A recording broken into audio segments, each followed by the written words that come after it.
When it comes to ban the box, we're winning.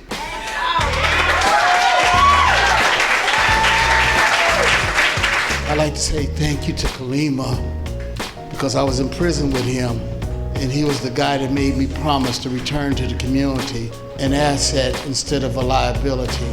He was in my office when the President of the United States said ban the box and people in my office cried. I'm taking action to ban the box for the most competitive jobs at federal agencies. The executive action will not apply to federal contractors or private employers, but it's a step for a national effort to ban the box. What the president did on Monday, a common sense solution like ban the box that was birthed out of the formerly incarcerated community, a group called All of Us Are None. Some formerly incarcerated people in Oakland, California developed that term and the policy that's attended to it.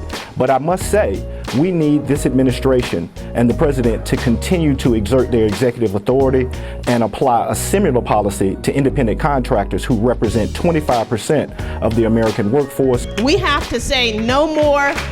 Are we going to allow our community members to be excluded from the right to make a living, the right to take care of their families, the rights to hold their head up and not be worried about a stigma of where you've been or what you've done? I'm educated, I'm white, I worked over 20 years in admin, have lots of skills, and I can't get a job. How in the heck are we going to expect anybody else with all these other things to get a job? Most people want you for the presentation, but they don't want you when it's time to hire. I can't get a job as a nurse. So I've had my license for over 20 years. It's been 30 years since my conviction. There's a very close friend of mine who was fortunate enough to go and volunteer for the county of Riverside for 3 years. They said her background was actually conducive to the role. After her volunteer time was up, she applied for employment. Now her background is an issue. It wasn't an issue when she was working for free. After volunteering for 3.5 years, they didn't even want to hire me on a permanent position. When it came down to paying me, they didn't want to do it. So I had to sue the county in order to get me a position. I still haven't gotten a position yet. So when does it all end? When you implement policies like ban the box, you begin to allow failing communities to reestablish sustainable tax bases. We do not want any more employment policies enacted in this country that exclude formerly incarcerated people.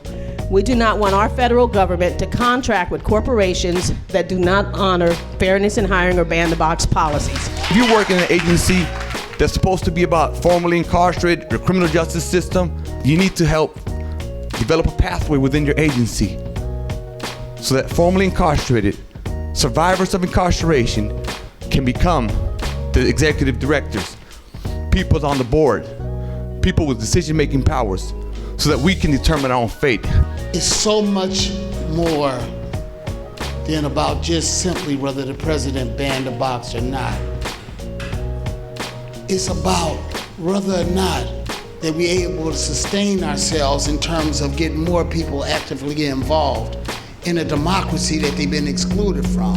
How does it look like when you don't have the right to vote? It looks like rooms like this.